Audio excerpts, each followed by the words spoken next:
আসসালামু আলাইকুম ফ্রেন্ড, সবাই কেমন আছেন? আশা করি সবাই খুব ভালো আছেন। ওয়েলকাম টু মাই চ্যানেল রুমার রান্নাঘর। নতুন একটা রেসিপিতে সবাইকে স্বাগত জানাই। তো ফ্রেন্ডস, আমার আজকের রেসিপি মিষ্টি দই। দেখে নিশ্চয়ই এতক্ষণে বুঝতে পেরে গেছেন। তো পারফেক্টভাবে মিষ্টি দই বানানোর রেসিপি এর আগেও আমার চ্যানেলে আছে। তো সেটা ছিল সাদা যে দইটা হয় সেই দই, আর আজকে বানিয়েছি মিষ্টির দোকানের মতো লাল যে দইটা। তো একদম সহজ এই দই বানানো, প্রথম থেকে শেষ অবধি দেখতে থাকুন। আশা করছি আপনারা এই ভিডিও দেখে সুন্দরভাবে দই বসিয়ে নিতে পারবেন। তো প্রথমেই একটা কড়াই বসিয়ে দিয়েছি, তার মধ্যে আমি দিয়ে দিচ্ছি কয়েক টুকরো মিছরি দানা। আপনারা এই কাজটা চিনি দিয়েও করে নিতে পারেন, তো আমি মিছরিটাই দিলাম। তো মিছরিটা প্রথমে নাড়াচাড়া করবেন না, যখন এইভাবে একটু গলতে শুরু করবে তখন কিন্তু হাতা দিয়ে নেড়ে নেড়ে এটাকে সুন্দর একটা ব্রাউনিশ কালার এনে নিতে হবে। দেখুন একটা গোল্ডেন ব্রাউন কালার চলে এসেছে। এই পর্যায়ে আমি এখানে দুধ দিয়ে নেব। তো আমি এখানে 1.5 লিটার পরিমাণ দুধ নিয়েছি এবং দুধটার সাথে অল্প কিছুটা পানি দিয়ে দেব, 1 কাপ পরিমাণ। ক্যারামেল করার ব্যাপারটা সেটা আপনারা পরেও করেও দুধের সাথে মিশিয়ে নিতে পারেন। তো কাজটা আমি একটু সহজ করার জন্য প্রথমেই করে নিলাম। তো দুধটাকে অনবরত নাড়তে নাড়তে আমি ফুটিয়ে নেব। দুধটা ফুটতে থাক, এইদিকে আমি একটুখানি টক দই নিয়েছি, 150 গ্রাম টক দইটা নিয়েছি। তো এতটা পরিমাণে দই আমার লাগবে না, আপনারা পুরো ভিডিওটা দেখলে বুঝতে পারবেন। তো দইটার পানিটা খুব ভালোভাবে ঝরিয়ে নিতে হবে। যে কোনো ব্র্যান্ডের দই আপনারা নিতে পারেন, টক দই হলেই হবে। তো দুধটা দেখুন এখন কত সুন্দর ফুটে উঠেছে, আর প্রায় 20 মিনিট মতো জাল করে নেওয়ার পরে এই পর্যায়ে এসেছে। দেখুন দুধটার ওপরে কত সুন্দর সর পড়েছে। অনেকেই হয়তো বলেন যে দুধের ওপরে সরটা পড়লে কিনা দই খেতে ভালো লাগে না। তো মিষ্টির দোকানে দেখবেন সুন্দর মতো একটা লেয়ার থাকে, যার মধ্যে কিন্তু দইয়ের ওপরে সরও থাকে, যেটা মুখের মধ্যে পড়লে খেতে ভালোই লাগে। তো দুধটা এখন 3 ভাগের 1 ভাগ শুকিয়ে গেছে। এখন এই পর্যায়ে আমি দুধের মধ্যে 250 গ্রাম পরিমাণ চিনি দিয়ে নিলাম। 1.5 লিটার দুধের জন্য 250 গ্রাম পরিমাণ চিনি আমি দিয়েছি এখানে। মিষ্টিটা আপনাদের পছন্দ মতো আপনারা দিয়ে নেবেন। তো এই মিষ্টিটা একদম পারফেক্ট। তো চিনিটা দেওয়ার পরেও আমি মিনিট 10 মতো জাল করে নিয়েছি। তো দুধটাকে এখানে আমি আর বেশি শুকাবো না, এই পর্যায়ে আমি ফ্লেমটাকে অফ করে দেব। আর এইদিকে দেখুন দইটার পানিটাও খুব সুন্দরভাবে ঝরে গেছে। তো ওই পাত্রেই আমি দইটাকে ঢেলে নিচ্ছি, আর একটা হ্যান্ড উইস্কি দিয়ে খুব ভালোভাবে ফেটিয়ে নিচ্ছি। এর মধ্যে কোনো লাম্পস নেই, একদম ক্রিমি একটা ভাব চলে এসেছে।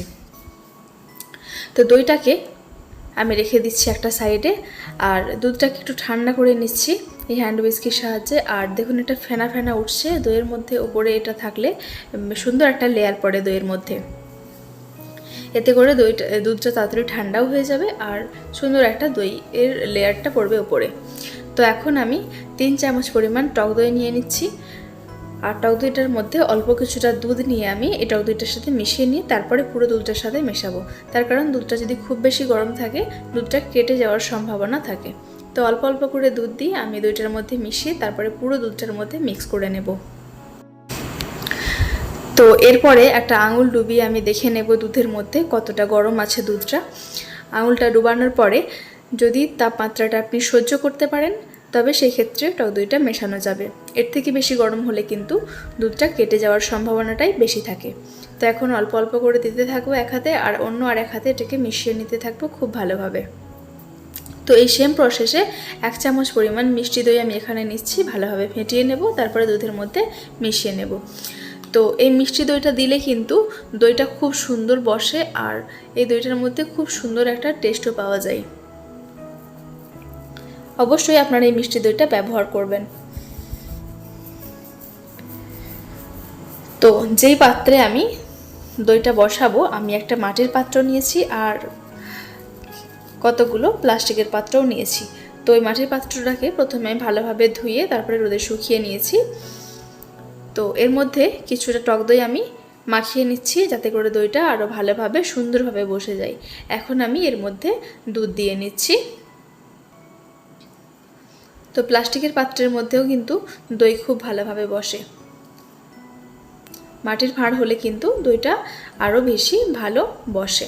তো এখন আমি দইটাকে ঢেকে নিলাম।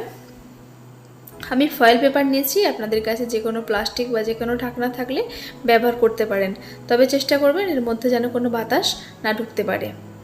তো আমি কয়েকটা প্লাস্টিকের পাত্র নিয়ে নিয়েছি, যার মধ্যে দুধগুলো নিয়ে নিয়েছি। আর মিনিমাম এটাকে রেখে দিতে হবে 8 থেকে 10 ঘন্টা মতো। তো 8 ঘন্টা পরে দইটা আমার খুব সুন্দরভাবে বসে গিয়েছিল, আর 2 ঘন্টা মতো আমি ফ্রিজে রেখে দিয়েছিলাম, তো যাতে করে দইটা খুব ভালোভাবে সেট হয়ে যায়। তো এখন এই পর্যায়ে দেখুন দইটা খুব সুন্দরভাবে সেট হয়ে গেছে। দেখুন ওপর থেকে কতটা সুন্দরভাবে বসেছে, আপনাদের দেখাবো, আপনারা দেখলেও বুঝতে পারবেন যে দইটা সুন্দরভাবে বসেছে। তো এই পাত্রটা দেখলে আরও ভালোভাবে বুঝতে পারবেন যে দইটা কতটা সুন্দরভাবে বসেছে। তো ফ্রেন্ডস, এখানে একটা ছোট্ট টিপস, 8 থেকে 10 ঘন্টা রাখার পরেও যদি আপনাদের দই না বসে, তাহলে একটা পাত্রে পানি ফুটিয়ে তার মধ্যে 2 ঘন্টার মতো রেখে দিলে সুন্দরভাবে দইটা বসে যাবে। তাহলে জেনে গেলেন আপনারা মিষ্টি দই বানানো কতটা সহজ। একদম মিষ্টির দোকানের মতো টেস্ট হয়েছিল, একদম পারফেক্ট মিষ্টি দই বানানোর রেসিপি আপনাদের সাথে শেয়ার করলাম।